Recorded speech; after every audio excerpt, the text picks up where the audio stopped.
E aí pessoal, tudo bem? Boa tarde.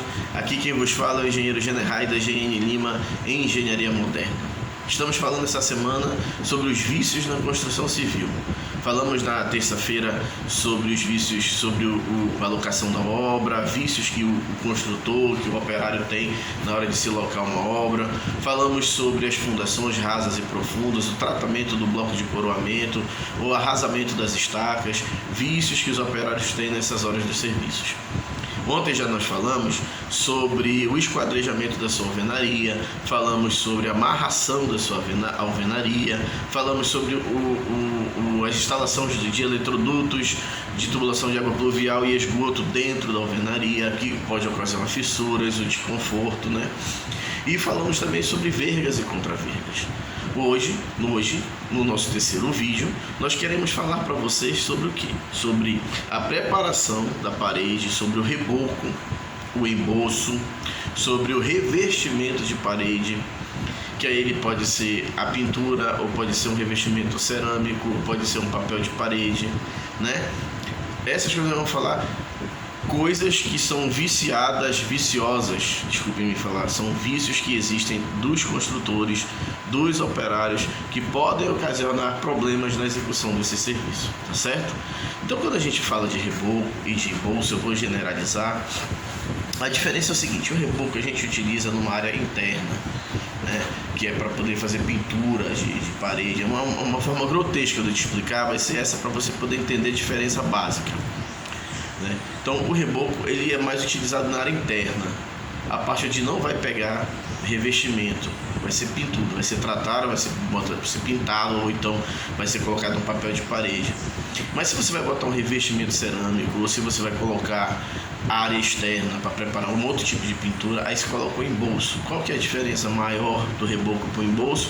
O local onde é utilizado cada um. Um é mais forte do que o outro, um é mais resistente do que o outro, que é no caso do embolso em relação ao reboco. Por quê? Porque ele vai pegar incidência de água, tá bom? Então a gente vai seguindo o nosso... Vamos seguindo o cortejo agora, né? Vamos para frente. Quais são os problemas que podem ser gerados? Quais são os vícios que existem entre construtores e operários que podem gerar um problema? Primeiro, os vícios. Se você não subiu a alvenaria direitinho, como a gente planejou ontem, ela vai ficar fora de prumo, o que vai dar aumento de reboco. O aumento de reboco em algumas áreas é aumento de custo da sua obra, porque você aumentou o material que teria que utilizar. Em alguns lugares que você usar 1 centímetro, 2 ou 3 de espessura de embolso de reboco, pode chegar até 10, 15, como fachada de prédio, por exemplo. Mas tem que ser feito, que é para ficar direitinho.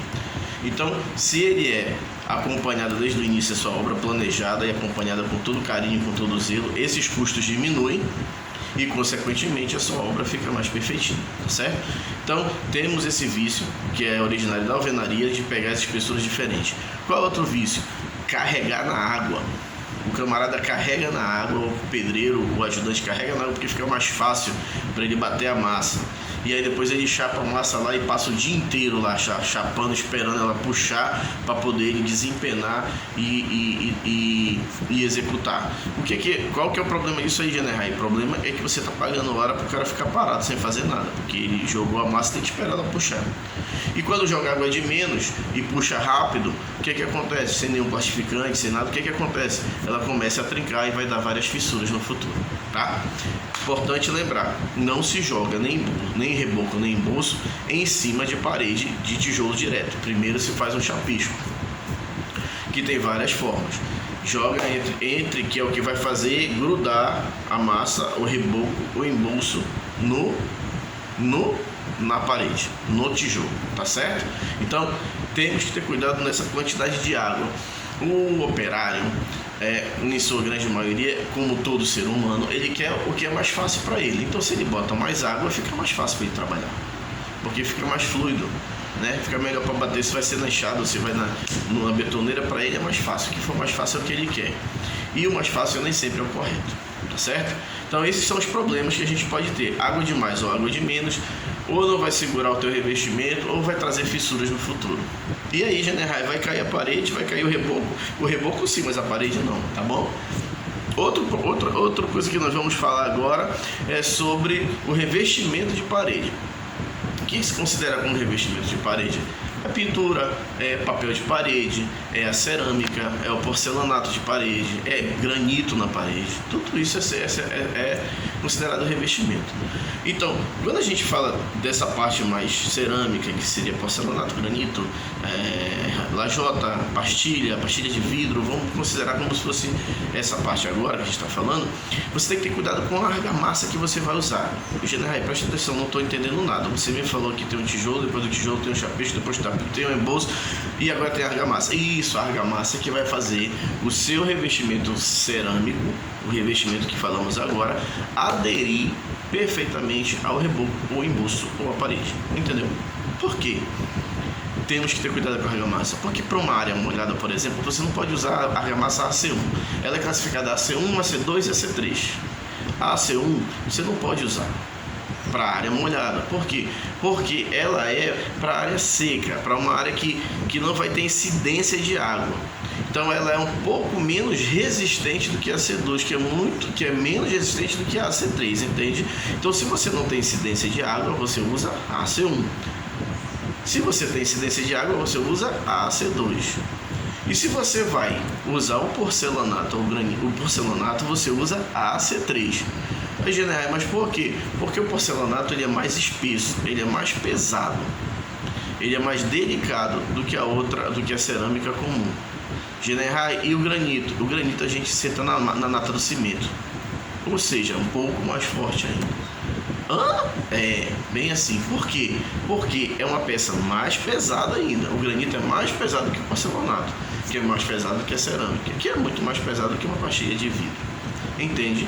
E se você, então, vamos lá.